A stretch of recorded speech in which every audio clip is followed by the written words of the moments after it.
Hello, bienvenue dans ce podcast. Je suis trop heureuse, tout simplement d'être de nouveau là, d'être présente et en plus en ce jour spécial puisque nous sommes le 31 décembre 2025 et donc ça va être l'occasion justement de t'expliquer un petit peu ce qui s'est passé tout le long de mon année 2025, pourquoi j'étais absente pendant un petit moment quand même, faut le dire, sur sur les plateformes de podcast, mais aussi sur les réseaux sociaux, parce que 2025, je peux t'assurer, ça n'a pas été mais du tout de tout repos, et je voulais te faire mon partage, mais aussi peut-être pour voir s'il y a des choses qui résonnent en toi, et aussi peut-être te laisser aussi toi le temps de faire un petit flashback sur ce qui s'est passé dans tes moments forts de chaque moment, enfin je répète moment, mais de chaque instant cette année 2025, mois par mois, parce que c'est hyper important, de célébrer un petit peu ce parcours, de pouvoir prendre le temps de reconnaître aussi ces espaces de manquement, de besoin à affirmer, à rencontrer, et aussi de pouvoir aussi potentiellement ressentir quel espace de vérité a besoin d'être incarné, quel espace d'essence a besoin d'être incarné dans ton quotidien pour te vivre dans ta justesse. En tout cas, moi, c'est un petit peu cette conclusion que j'ai eue pour cette année 2025. Donc, assis-toi chaudement si tu es justement dans un espace cocon chez toi, ou fais attention en tout cas si tu l'écoutes à l'extérieur d'être en sécurité, attention si tu traverses la route ou quoi que ce soit, mais prends le temps de bien mettre tes écouteurs. Moi je m'installe aussi correctement pour ceux qui regardent la vidéo, vous allez voir j'ai un nouvel espace et on va prendre le temps tous les deux de papoter ensemble. Alors, qu'est-ce qui s'est passé chez Gwen, la sexothérapeute, lors de cette année 2025 ? Comme tu peux voir déjà, le décor, si tu regardes en format vidéo, il a complètement changé. Je n'ai plus de chez moi parce que j'ai décidé de me mettre en digital nomade pendant un moment parce que je cherche à définir mon lieu de vie puisque j'ai réalisé que ce n'était absolument pas dans le nord de la France et que je suis toujours en quête. Après avoir fait 5 mois d'évasion à l'étranger, j'ai quelques petites pistes, mais juste pour te dire que cette année, en étant dans cette quête d'un nouveau lieu de vie, n'a pas été chose facile. Ça m'a créé plein de remous intérieurs de ne pas savoir où je voulais vivre, de ne pas comprendre ce qui se passait à l'intérieur de moi dans tous ces mouvements, ces remous, et puis ça a forcément amené des conséquences aussi dans mes liens sociaux, familiaux et dans mes liens professionnels, parce qu'il y avait quelque chose à l'intérieur de moi qui me dit « Gwen, il est temps que tu t'écoutes dans ce qui se passe en toi et que tu vives pleinement pour toi. » Mais ce qui a amené énormément d'espace de doute, énormément d'espace d'incertitude sur ce choix que j'étais en train de faire de plier bagages et d'aller voir ailleurs si j'y suis, entre guillemets, parce que il n'y avait aucune certitude que ce soit juste, mais en tout cas un besoin d'exploration, un besoin de comprendre et un besoin d'entendre profondément ce qui se passe en moi. Alors là, je te dis les choses avec beaucoup plus de recul, évidemment, parce que maintenant, j'ai vécu ces moments, j'entends et je comprends encore de plus en plus pourquoi j'avais besoin de vivre ce mouvement et qu'est-ce qui est dans le besoin d'incarner profondément. Mais c'est pas du tout encore évident parce que je sens que même si j'ai compris, je suis pas encore peut-être potentiellement dans le stade de l'application dans mon quotidien, et ça je m'en rends compte, et c'est vraiment sur cet accent que j'ai envie de travailler tout le long de 2026, de mois à mois, pour pouvoir être mieux de mois à l'autre, tout simplement. Et petit spoiler, donc petite révélation, c'est juste d'oser pleinement affirmer mes envies, mes besoins et mes limites. J'avais l'impression de le faire assez bien, mais finalement je me rends compte, et je m'en suis rendu compte dans le fait de m'être retrouvée seule à l'étranger, que je le faisais pas forcément juste avec moi-même, mais plutôt dans le besoin de répondre à des blessures ou des souffrances intérieures pour être sûre d'être aimée, pour être sûre de ne pas être rejetée, pour être sûre de me plier à satisfaire les autres quelque part, mais aussi d'être fondue dans des attributions, dans des rôles comme les rôles sociaux qu'on peut nous mettre, les différentes casquettes qu'on peut nous mettre, qui peut être autant professionnelle, donc là pour le coup d'être thérapeute, qui peut être aussi autant familiale, d'être la mère d'eux, la fille d'eux, la sœur d'eux, qui peut être aussi amical, l'ami de, enfin plein d'espaces, et qui fait que des fois on répond plus aux besoins des autres, parce qu'on a envie tout simplement aussi d'être dans un espace d'offrir de l'amour et du plaisir, mais aussi parfois parce qu'on a peur d'être rejeté, de ne pas être aimé, de pas être reçu dans ses propres besoins, et, euh, et que du coup ça vient vraiment aussi dans un espace et un corps de souffrance de l'enfance en fait, tout simplement. Et donc ça, c'est un truc que j'ai vachement plus réalisé, et ça m'a fait du bien de le voir. Alors comment justement c'est venu dans cet état de conscience? Eh bien tout a démarré quand j'ai décidé, après de grosses lourdeurs euh, d'incompréhension et de manque de sens sur des éléments de ma vie, vers mes 41 ans, curieusement, donc vers mars-avril, où j'avais l'impression que je ne correspondais plus, enfin en tout cas la vie que je menais ne me correspondait plus, et manquait profondément de sens, autant sur le plan perso que pro, et notamment dans mon choix de vie. J'avais choisi de revivre dans le nord de la France après avoir vécu à l'étranger pendant une dizaine d'années, parce que c'est tout simplement mes racines, c'est mon lieu de vie, ma fille elle est là, j'avais envie de vivre je dirais pleinement mon rôle de maman encore ces dernières années, puisque ma fille aujourd'hui a 21 ans, donc c'était hyper important pour moi d'en profiter à max, surtout que en parcours de maman solo, j'ai eu des manquements, et que j'avais envie d'offrir le max d'espace, le max de présence, le max de compréhension, de prise de conscience aussi sur ce qu'est être le rôle de maman, et de réellement entendre le besoin de ma fille. Et donc je voulais vraiment me donner cette opportunité de me rencontrer pleinement en tant que maman. Donc je suis restée pendant 5 ans en France, et en plus j'ai eu l'opportunité aussi de re-rencontrer mes racines différemment, de comprendre aussi tous ces espaces encore de compréhension et d'espace de guérison, avec mon lien familial qui n'est pas forcément encore évident, avec ma culture aussi dans le Nord, surtout que je ne sais pas si je l'avais déjà partagé ou tu as pu avoir l'occasion de regarder d'autres épisodes concernant parfois mes éléments de vie. Je viens d'un milieu très pauvre, mais bon, dans le sens, je manquais pas de nourriture à la maison, mais qui était juste, on va dire, très juste. Je dis tout souvent à ma mère, on vient d'un milieu prolo, c'est pas une honte. Ah, je dis ça, et en même temps, faut que je m'avoue que peut-être quelquefois j'en ai eu honte, parce qu'en plus je vivais dans une ville de riches, donc c'était pas évident. Et il y a eu du coup beaucoup pour moi de besoin de me re-rencontrer dans ma ville, dans mes origines, en regardant avec beaucoup plus d'honnêteté ce qui me dérangeait encore, ce qui était accepté, pas encore accepté. Et ça, c'est hyper intéressant de le voir en fait. Donc mon choix en fait de revenir en France, il a été un choix de cœur, un choix aussi de raison, et je suis très contente d'être revenue dans le nord de la France. Cependant, je me sens pas, comment je dirais, totalement ch'timi, parce que moi le froid ça me horripile de ouf, et j'avais un sentiment que ouais mais Gwen, là il est temps que tu poses aussi tes besoins pour toi, parce que là tu souffres dans ton corps. Alors c'est un grand mot quand je dis ça, mais c'est hyper inconfortable pour moi le froid, et en plus je fais des grosses allergies de saison ou quoi que ce soit. Je me dis il faut que tu trouves un espace où tu te sens un peu mieux dans ton corps. Maintenant ça fait 5 ans que tu es là, en plus tu as superbement bien réussi eh bien, tout simplement à monter ta carrière en France, parce que j'ai dû tout recommencer à zéro. Laisse-toi la chance et l'opportunité cette fois-ci de t'installer dans un espace qui te plaît en fait pour toi.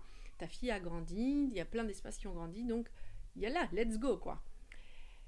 Mais où? La grande question, parce que une fois que j'ai bien compris qu'il y avait une terrible perte de sens, et qu'il fallait que je retrouve du sens avec moi-même, et ne plus, je dirais, être que présente pour les autres, et ça c'est que le début hein, évidemment de cette prise de conscience, eh bien je me suis dit, tente les espaces, tente de voir. Il y a toujours eu une curiosité pour certains pays, vas-y. Il y a toujours eu un rêve, par exemple, d'aller au Costa Rica depuis très longtemps, depuis 2020. Normalement, à l'époque du Covid, je devais y aller, ça s'est annulé. Je me suis dit, vas-y. J'avais l'impression que c'était vachement plus aligné avec mon système de valeurs, donc je me suis dit, vas-y. Et donc, j'ai fait un petit peu un plan de voyage à partir de juin-janvier, donc d'aller au Portugal, puis ensuite en Colombie, parce que j'ai ma famille colombienne enfin ma belle famille par alliance colombienne qui est colombienne, tout simplement, qui habite en Colombie, parce que ma belle-sœur, donc la femme de mon frère est colombienne, donc ils se sont mariés là-bas, donc j'avais l'opportunité de rencontrer la Colombie, puis ensuite je me dis va au Costa Rica. Jusque là, début décembre. Donc c'était un voyage initiatique de 5-6 mois à peu près, et où ce qui a été le plus flagrant pour moi, ça a été de me retrouver toute seule, mais vraiment toute seule, alors que j'ai le sentiment d'être parfois seule quand je voyage, mais toute seule à me dire, là, potentiellement, ça va être ton nouveau lieu de vie. C'est-à-dire que tu vas chercher des potentialités de voir si ça peut te plaire et vivre là dans ce pays ou dans cet endroit. Et que du coup, il faut recréer du lien social, il faut recréer de l'espace aussi, déjà soit de s'ancrer dans l'espace, de voir si ça me correspond profondément, mais aussi de pouvoir recréer aussi de l'espace professionnel. Et ben ça s'est pas du tout passé comme je voulais, j'ai sombré. Petit à petit, le seul espace où ça a été hyper plaisant pour moi, ça a été le Portugal, et je pense que parce que c'est encore européen, et donc mes repas n'étaient pas totalement paumés. Et puis c'était l'été, il y avait des amis que je rejoignais, donc il y avait quelque chose de très glamour, fancy, très fun et tout ça, donc j'étais très heureuse de ces moments-là, des belles découvertes aussi. Le Portugal, c'est quand même un pays incroyable que je conseille vraiment. Enfin, tous les pays que j'ai visités, je les conseille, hein. Et le Portugal, il y a vraiment une saveur de vivre qui est très, très, très agréable pour un pays européen. Et donc, du coup, je dirais que le phénomène s'est installé un peu plus quand je me suis retrouvée. Quand je dis le phénomène de ah mince, là, je suis vraiment seule, au Costa Rica. Parce qu'après, j'étais avec ma famille en Colombie, j'étais super accompagnée. Ça n'a pas été facile tous les jours avec ma famille, surtout que je viens d'une famille dysfonctionnelle où il y a encore un vrai corps de souffrance familiale, parce que ça, je ferai une autre vidéo, mais on vient d'un espace hyper traumatique niveau familial. Mais on se soigne ensemble, donc c'est chouette, et j'ai aussi compris à ce moment-là à quel point je pouvais les aimer, mais à quel point je veux aussi moi mettre mes limites, dans me dire c'est pas parce que j'aime ma famille que ça veut dire que je dois me sacrifier dans des espaces, et que c'est important de continuer à les affirmer, même si c'est encore difficile à les entendre, et pour moi et pour eux, et au même titre que moi de faire l'effort pour eux, bien entendu. Mais le Costa Rica, ça a été waouh. C'était un espace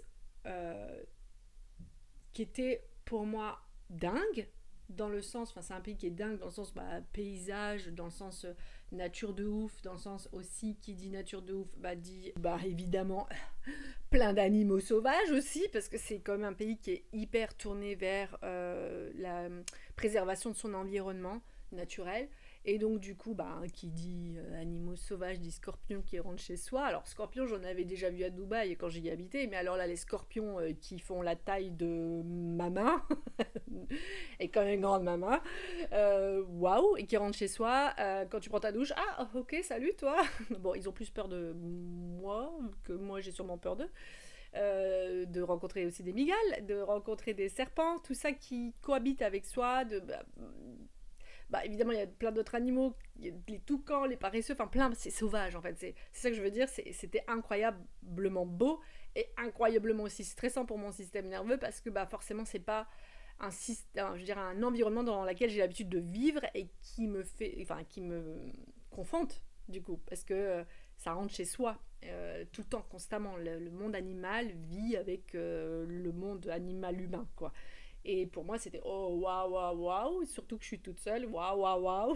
Il y a déjà eu ça. Puis ensuite, c'est totalement un truc que si je prendrais le temps de parler, c'est un peu le bypassing des nouveaux expats qui s'installent dans les pays. Comment dirais-je, les pays qui sont paradisiaques comme ça, comme le Costa Rica, comme Bali, comme l'Inde, comme certains espaces, qu'il y a du colonialisme un peu spirituel, du colonialisme aussi financier, enfin toutes les personnes qui ont réussi dans la crypto, qui ont réussi en tant qu'entrepreneur ou en tant que chef d'entreprise ou quoi que ce soit, et qui s'installent dans les pays, puis qui du coup installent un nouveau pouvoir d'achat, et qui fait que les locaux, eux, ils arrivent pas à suivre, et ça, moi, ça me dérange complètement. Et ce qui me dérange, c'est qu'en plus, les expats installent leur style de vie vont pas chercher forcément à se mélanger culturellement avec les locaux. Et ça, moi, c'est un truc que j'arrive pas du tout, du tout. Et j'ai pas du tout réussi à m'adapter au Costa Rica, que ce soit autant sur la côte pacifique, qui est plutôt la vibe surf et des entrepreneurs qui font valoir, qui montrent, qui ont des millions. C'est quand même, par exemple, Santa Teresa où j'étais, là où il y a tout les grands chanteurs comme Beyoncé ou quoi que ce soit qui vont en février, janvier, février, enfin pour dire un peu le truc, qui font gonfler du coup le pouvoir d'achat de ouf. Et du côté caribéen, donc atlantique, là c'est vraiment le colonialisme spirituel, c'est tous les spiritos qui sont là, qui vivent d'amour d'eau fraîche, de juste prise de conscience, et du coup, je sais pas comment aujourd'hui jusqu'alors ils vivent, et sûrement je sais pas, en fait, je vais pas commencer à émettre du jugement, mais bon, j'ai eu des partages, donc je commence à comprendre que il faut demander parfois du soutien financier à sa famille ou à ses amis, parce qu'on veut vivre à la route Raga, comme j'appelle. Ce qui n'a rien de mal en soi, mais il n'y a pas non plus de prise de conscience et de responsabilité, je dirais vraiment personnelle, sur que la vie coûte, en fait, la vie a un prix et il faut s'investir dans la vie, en fait. Il y a un engagement à mener. Donc il y avait un peu tout ça. Et j'ai pas réussi à me retrouver, en fait. Le seul espace où je me suis retrouvée, je dirais socialement parlant, ça a été avec les locaux, ou les personnes d'Amérique latine qui se sont installées bien au Costa Rica, parce que le Costa Rica, c'est un peu la Suisse de l'Amérique latine. C'est le pays le plus safe politiquement parlant, donc sécurisant politiquement parlant, et qui fait que du coup les Vénézuéliens s'installent là-bas, je sais pas comment on dit les gens de Nicaragua, je suis désolée. Nicaraguaya? Non, je dis Nicaragua. Je sais pas. Pardon, mille fois pardon. Les Argentins. Donc voilà, juste pour dire que c'est un espace aussi qui amène de la sécurité politique et donc la sécurité émotionnelle, familiale, pour les personnes qui vivent dans des pays où il y a eu des grosses problématiques politiques et de guerre civile. Donc, juste pour t'amener un peu le contexte, et t'amener aussi le fait que pour moi, ce qui était, en fait, c'est là-bas aussi que j'ai réalisé, c'est que certes, je peux être dans un espace hyper paradisiaque, certes, je peux être dans un espace qui respecte la nature, mais si le lien social, je peux pas l'avoir dans la profondeur, si je peux pas échanger comme j'ai l'habitude d'échanger, par exemple ici en Europe ou quoi que ce soit, c'est hyper compliqué pour moi. Après, on reste aussi dans des espaces où j'étais. Le Costa Rica, c'est un pays, c'est très petit, c'est un peu le département du Nord-Pas-de-Calais, quoi. Il y a peut-être un peu plus. Enfin, les Hauts-de-France, pardon. Non, donc ça fait bien les Hauts-de-France, mais un peu moins même. Mais ce que je veux te dire, c'est que c'est pas du tout le même style de vie. C'est vraiment, enfin là où j'étais, c'est des petites villes de 4000, 5000 qui gonflent avec le tourisme pendant les périodes touristiques de ouf, à peut-être, je sais pas, 12, 15 000, voire 20 000 personnes. Mais ça n'a absolument rien à voir avec ce que moi j'ai l'habitude de vivre. Et ce qui a été intéressant, parce que c'est confrontant dans le sens où il n'y a pas toutes les activités culturelles qu'on peut trouver, par exemple en Europe, en France particulièrement. Il n'y a pas tous ces espaces-là, et pour moi c'était important aussi de sentir l'âme des traces de civilisation. Je dis pas qu'il y en a pas, attention, c'est pas ça que je suis en train de dire, c'est juste c'est différent, et comme ils vivent avec la nature, ce qui est aussi très très chouette, c'est aussi confrontant, parce que j'avais moins besoin d'alterner les deux, c'est-à-dire d'être proche de la nature mais aussi de proche de la civilisation entre guillemets, et ça c'était intéressant de le voir, et donc grâce à ce voyage m'en suis rendu compte. Et donc enfin,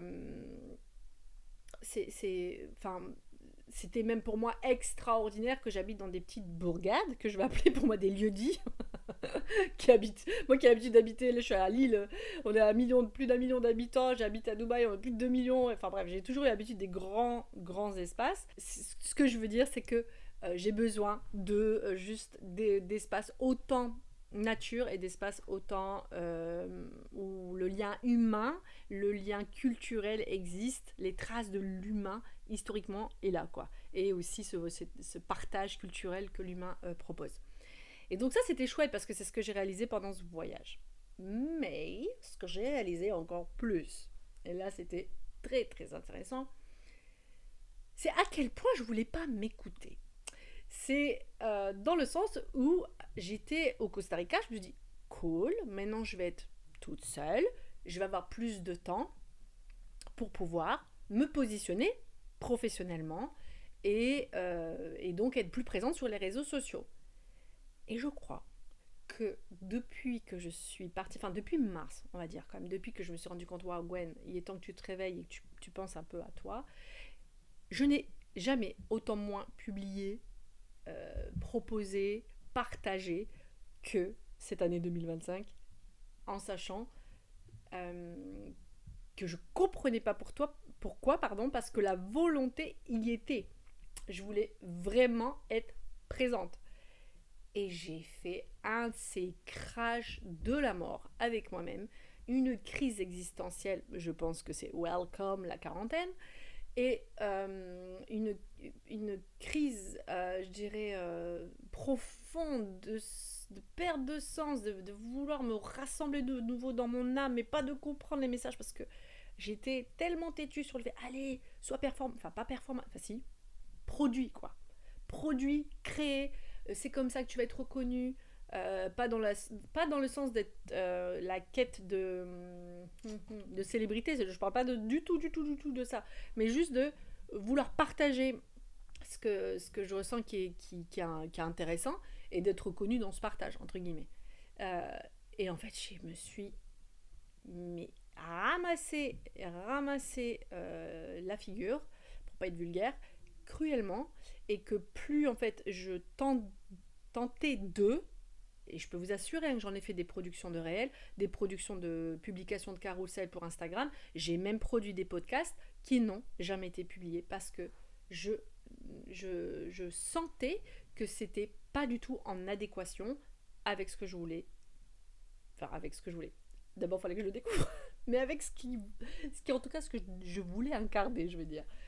Et pour ça, mois de septembre, après un accident scooter, qui m'a bien rappelé, Gwen, il est temps vraiment que tu t'écoutes, et qui m'a fait énormément peur. Et donc ça m'a mis énormément de temps à me remettre sur pied, parce que déjà c'est traumatisant, c'est un petit traumatisme, parce que je me dis, waouh, il aurait pu arriver vraiment quelque chose de grave, hein. Il y a eu des séquelles physiques, euh, mais c'est surtout la prise de conscience, punaise, t'es vraiment toute seule dans un pays, demain il t'arrive quelque chose, en sachant que on parle pas de l'Europe, c'est-à-dire où il y a des accès de soins qui sont assez faciles. Et ben là je me dis, waouh, Gwen, t'es vraiment seule là en fait. T'es vraiment seule parce qu'il faut bien se rendre compte que quand on voyage pour s'installer dans un pays ou voir si on veut s'installer dans un pays, on connaît absolument personne, y a rien quoi. Enfin, c'était le, ouais, je sais, comme ça quand je le vois en perspective comme ça, c'est un peu le trou quoi, le trou béant avec du vide et on sait pas ce qui se passe. Et moi qui suis de nature anxieuse, euh, allant dans l'inconnu, allant du coup dans la perte de contrôle totale de mes espaces et de mon environnement, il n'y a rien de plus perturbant. C'est-à-dire que là, c'est un peu comme si j'étais un électron libre qui sautait comme ça, ting, ting, ting, ting, qui sait pas où elle va aller, quoi. C'est un peu, je sais pas si tu vois cette petite bouboule sur deux jambes et qui est là, ting, ting, ting, et qui va partout qui sait pas où va. Donc c'était hyper paumant, et d'où le pourquoi. Non seulement mon environnement, je me persuadais qu'il pouvait me convenir, plus ne pas m'écouter dans ce que je voulais vraiment moi émaner euh, et incarner, ça a été le crash pas possible. Et je pense que l'un allait avec l'autre en fait. Je pense qu'il y avait vraiment un besoin de quête de sens et un besoin de. Quand je dis quête de sens, c'est vraiment le mot parce que c'est vraiment de donner de la valeur avec moi-même en fait. Je pouvais pas émaner quelque chose qui ne faisait pas sens, plus sens en tout cas. Non pas qu'avant ça manquait de sens ce que je faisais ou de clarté, mais là profondément. Et en plus, je me rendais compte que le lieu que j'avais choisi, que j'avais idéalisé, mais je voulais me persuader, comme d'habitude. Mais par contre, après l'accident de scooter en septembre, j'ai plongé. C'est là où j'ai changé d'ailleurs de lieu d'habitation, que je passais du côté pacifique au côté caribéen. Ce qui a été encore pire parce que j'ai fait des grosses allergies dues à l'humidité et à la moisissure dans le lieu où je me trouvais. Et pareil, c'est tout ce truc spirituel, mais non, mais c'est toi et ton corps qui doit s'habituer, c'est parce que tu rejettes l'environnement. Oui, peut-être que je rejetais le grand changement de vie que j'étais en train de mener, qui était difficile encore à accepter, je dirais, mais c'est aussi, non, il y avait clairement de la moisissure et que tu faisais pas attention à ton lieu d'habitation, mais ça c'est autre chose. Mais ce qui était très intéressant pour moi, c'était de m'autoriser à un moment donné où j'étais vraiment dans mon chaos intérieur, d'y plonger. Et c'est jamais plaisant, c'est pas facile, c'est douloureux, mais important et nécessaire. Et ça, je peux t'assurer que je l'ai pas loupé. Ça a été difficile pendant quelques temps, quelques semaines. Ça l'est encore dans quelques espaces parce que je pense que je suis toujours en phase de comprendre, en phase d'écoute, en phase d'incarnation dans ma vérité. C'est ce que je te disais au début du podcast, qui a vraiment un besoin de me rencontrer dans l'expression réelle de mes besoins, mes envies, mes limites et de savoir l'exprimer à ceux que j'aime le plus en plus. Et venant justement d'un espace où j'ai toujours dû être la petite fille qui se module, la petite fille qui arrondit les ongles parce qu'elle a peur de vexer, elle a peur du conflit parce qu'elle a vu que du conflit dans sa vie avec beaucoup de violence, bah c'est pas forcément facile. J'ai appris, j'ai incarné déjà plein d'expressions de moi. D'ailleurs, c'est pas pour rien qu'aujourd'hui j'ose prendre la parole même à travers un podcast, mais je me rends compte qu'il y a encore des profondeurs à aller atteindre pour vraiment que ce soit plus juste pour moi et dans le respect de mon être. Et c'est en ça que je te dis que j'ai besoin encore plus de travailler l'expression de mes besoins, mes envies, mes limites. Et du coup, ce qui s'est passé, c'est que quand j'ai plongé dans mon chaos, quand j'ai rencontré, je me suis assise avec moi-même, il y a eu énormément de chagrin, il y a eu beaucoup de tristesse, de pleurs, de colère, d'incompréhension, de culpabilité, donc de la colère contre moi-même.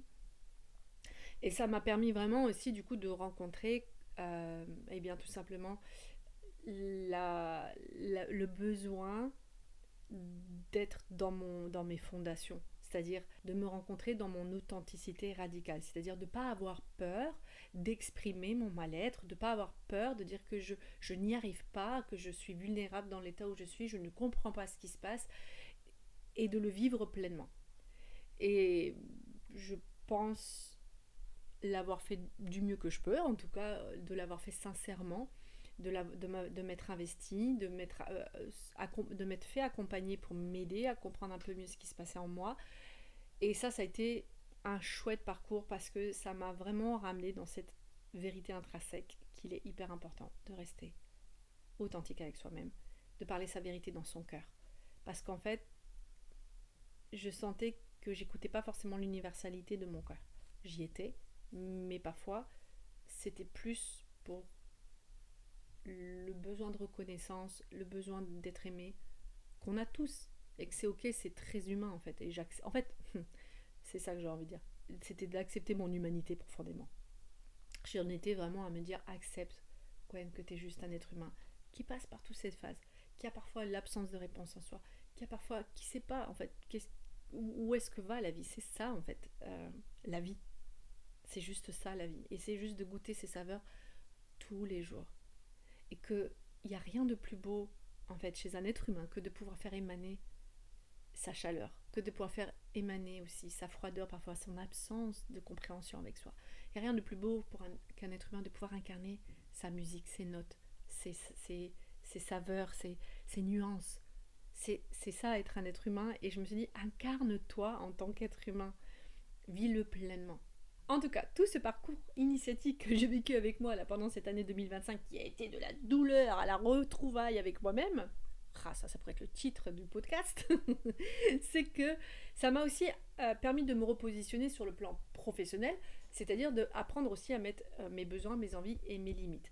Et ce qui a été hyper essentiel pour moi, c'était aussi de mettre mes limites sur, par exemple, les personnes qui pensaient que j'étais pas une thérapeute qui pouvait accompagner les personnes, de pouvoir leur dire, écoutez, attention, ne confondez pas. C'est pas parce que je me partage sur des espaces de vie à moi, c'est ce que j'ai fait d'ailleurs sur les réseaux sociaux, que ça veut dire que je suis pas fonctionnelle dans d'autres espaces. Je suis désolée de le dire, mais parfois on vit des ruptures amoureuses et c'est pas pour autant qu'on va pas au travail. Et ben là, on va partir d'un principe, et c'est ce que j'aime bien me dire, j'avais vécu une rupture amoureuse avec moi-même, j'avais besoin de me réamourer, et que oui, il y a eu des espaces de tristesse, mais ça veut pas dire que j'ai pas continué mes accompagnements, ça veut pas dire que j'étais pas présente pour les personnes que j'accompagne et que j'étais pas totalement là, attentive et dans le soutien et dans l'accompagnement à travers l'oreille active, on va dire, mais aussi dans les outils, les pratiques thérapeutiques. Donc ça, c'est deux choses déjà à faire, à bien distinguer, et que tout le monde vit des phases et que c'est pas pour autant qu'on n'est pas fonctionnel dans son quotidien. Et ça, c'est important aussi pour toi de l'entendre, que c'est ok d'avoir le droit de sombrer. Tu peux sombrer dans des espaces, ça veut pas dire que tu vas totalement rentrer en dépression ou rentrer dans un état larvataire avec toi, comme on a souvent peur quand on prend le temps vraiment de s'écouter, quand on voit qu'il y a quelque chose qui est pas ok, et que du coup on préfère mettre sous le tapis parce que ça fait peur en fait.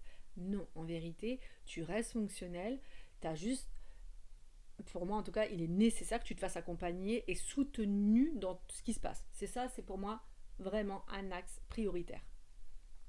Et ensuite, ce qui est intéressant aussi, c'est que ça m'a permis de comprendre que dans tout le... je sais pas comment on appellerait ça, un peu ce tralala des réseaux sociaux, ou en ayant pris moi particulièrement des business coaching, parce que moi je viens d'un monde thérapeutique, je viens pas d'un monde de communication. Je sais pas si c'est bon mot marketing, mais en tout cas de savoir communiquer mes messages, transmettre mes messages. Je me suis un peu perdue aussi sur les injonctions de produire, de faire, d'être consistante, d'avoir un rythme, Et en fait, en étant plus concentrée sur ce rythme ou cette cadence imposée, on va dire, de présence sur les réseaux sociaux, j'en ai oublié ma présence sur ce que je veux et ce qui est important pour moi de partager. Et donc, du coup, ça m'a remis aussi vraiment, je dirais, en question sur comment je voulais vraiment me partager, sur quel axe, sur quelle profondeur je voulais me partager sur les réseaux sociaux, et notamment ici, dans la plateforme podcast. Parce que produire, bien sûr que tout ce que j'ai en tout cas fait comme production, ça m'a mis des heures, sauf une partie là où je vais te faire une courte parenthèse, mais ça m'a mis des heures de préparation, des carousels, ça met parfois 8 heures de préparation pour trouver les mots justes ou quoi que ce soit, quand je faisais vraiment tout à 100% avec moi-même. Et quand il y a eu les IA, on me disait fais ce prompt, tu expliques ce sujet, il va te pondre ton truc avec toi-même. Ce que j'ai fait pendant un moment pour voir si ça marchait, mais alors ça m'a dénaturé. J'avais l'impression de ne plus mettre d'âme dans ce que je faisais, et donc c'est aussi une des raisons de pourquoi je suis partie sur les réseaux, je dirais publication réelle. La seule plateforme où je restais hyper authentique du mieux que je peux, mais que je préparais quand même avant parce que je peux me perdre dans mes messages, c'est le podcast. Parce que le podcast, c'est vraiment un espace de liberté totale pour moi, où je suis vachement plus à l'aise à l'oral qu'à l'écrit. Je suis dyslexique, dysyntaxique. Alors je l'ai inventé ce truc-là, mais j'ai du mal à faire mes tournures de phrases. Et donc du coup, c'était vraiment le truc où j'étais le plus à l'aise. Mais tout ça pour te dire que ça m'a ramené aussi à écouter mon identité, à écouter mon authenticité, sans me perdre dans le jeu de la stratégie de communication. En sachant qu'aujourd'hui, la stratégie de communication, c'est rester authentique. Je me dis, je suis là, ok, donc maintenant, c'est l'authenticité qu'on doit vendre. Ça n'a aucun, pour moi, ça n'a aucun sens. Vous voyez, c'est ça, tu vois, c'est ça que je me dis, c'est une perte de sens en fait. Et là, j'avais besoin aussi professionnellement de retrouver du sens. Donc, pour finir sur cette petite touche et pour t'annoncer du coup 2026, c'est qu'en 2026, je vais changer dans ma posture, dans le sens où je vais être aussi plus à l'écoute de mon rythme, de ma cadence. L'idéal, c'est que je vais quand même essayer de proposer 3 podcasts par mois. C'est ce que, en tout cas, j'espère. Et je vais me mettre un petit défi avec moi-même sur 3 mois et je vais voir un peu comment ça fonctionne. Et dans ces podcasts, dans ces propositions de podcasts, il y aura de la collaboration avec mon ami Michel. On a déjà commencé à préparer les podcasts, et en espérant que la bande son et la bande image fonctionnent super bien, parce que comme j'étais à l'étranger, parce que quand j'étais au Costa Rica, je l'ai quand même fait avec elle, ce podcast, et ça m'a fait énormément du bien, et je sens à quel point aussi la collaboration me fait énormément du bien, me soutient dans être plus spontané, plus naturel, plus moi, sur des aspects que peut-être que toi tu verras pas là quand je suis en interaction avec les autres. Et surtout ma bestie, ma meilleure amie qui est aussi sexo, c'est mon âme sœur. Et donc ça va être hyper intéressant aussi de pouvoir moi me dévoiler dans ce cadre-là, et de pouvoir aussi te faire rencontrer quelqu'un qui est pour moi incroyable, qui est Michel. Donc il y aura un podcast normalement par mois avec elle. En tout cas, on essaye de se maintenir ce rythme-là. Et là, on a créé donc une mini-série de 4 épisodes qui s'appelle Les Mésaventures de l'amour. Et franchement, je croise les doigts parce qu'on a quand même fait déjà 3 épisodes, et où il y aura à l'intérieur, du coup, en tout cas j'espère, une bonne qualité d'image bande son. En tout cas, on va vers l'amélioration. Et ensuite, j'aimerais créer un format de 8 minutes en 8 minutes, que ce que tu pourrais apprendre par exemple sur la sexualité et tout ça, en sachant qu'il y aura une trame conductrice et que je t'expliquerai dans le prochain podcast, parce que ça va être vraiment mon fil rouge, mon fil d'Ariane, parce que c'est ce qui fait et ce qui crée plein de confusion, plein de troubles dans l'intimité, autant physique, mentale, émotionnelle et sexuelle. Et donc, je te dirai pas, je garde le mystère la prochaine fois. Et ensuite, j'aimerais donc te faire un partage aussi, là comme je te fais spontanément, sur un truc en particulier un peu plus en profondeur et ou sur format de questions-réponses. Je verrai. Mais en tout cas, j'aimerais maintenir le rythme de 3 épisodes par mois et en sachant qu'il restera encore la newsletter, être plus présent sur les réseaux sociaux et j'annonce en plus un programme, tu vas l'apprendre en exclusivité le 31 décembre 2025 sur l'anxiété et en plus je vais commencer vraiment à faire des accompagnements en ligne parce que je suis full tout simplement en séance individuelle et que pareil, ça a été une grande remise en question, c'était la quantité, la quantité de séances que je voulais et je me rends compte que je veux pas un certain nombre de séances parce que je veux pas être une usine à thérapie parce que sinon je perds la qualité du lien avec les personnes et ça c'est hors de question parce que c'est justement de ça qu'on souffre, c'est le manque de qualité de lien. Pour moi c'est hyper important d'être en lien avec qui je bosse en one-to-one, en tout cas que j'accompagne, je sais pas si on peut dire bosser, mais en tout cas que j'accompagne en one-to-one ou en couple, et c'est hyper important pour moi. Et donc du coup j'avais envie de pouvoir apporter des accompagnements en ligne pour pouvoir ouvrir à plus grand nombre et avec un prix plus, je dirais, plus respectable, peut-être pour des bourses différentes, financièrement parlant, mais aussi pouvoir apporter des vrais outils à la maison que tu peux refaire et refaire, et ça va être, tu vas avoir un truc de fou parce que ça va t'aider de malade dans ton quotidien. Voilà mon petit message pour 2025. J'espère que ça t'a plu ce podcast. En tout cas, moi, ce que je te souhaite pour 2026, de prendre soin de toi, de te mettre en priorité. Parce que quand tu te mets en priorité, en vérité, tu mets en priorité du coup ton énergie, ton espace, ce qui est important pour toi, ce qui est aussi important de mettre, d'encadrer, de mettre des limites pour que tu puisses être encore plus présent à l'autre. Donc en se priorisant, en étant égoïste, eh bien c'est justement l'espace nécessaire à s'offrir pour être plus en harmonie avec l'autre, plus en relation, plus en lien avec l'autre. Donc n'aie pas peur de te prioriser, n'aie pas peur d'être égoïste dans tes espaces pour donner encore plus de chaleur, plus d'amour, plus de soutien, plus d'écoute à l'autre. Ça c'est mon petit message pour 2026. Et justement, si tu veux apprendre comment, continue à suivre mon podcast et n'hésite pas à t'inscrire. Je te souhaite de belles fêtes, peu importe où tu en es et si tu le vis en solo, si tu traverses quelque chose de difficile, que ce soit un deuil, une perte, une rupture, la maladie, que tu te sens seul, sache que je pense à toi, que je te vois, je t'envoie plein d'espace d'amour et je te dis à très bientôt et prends soin de toi.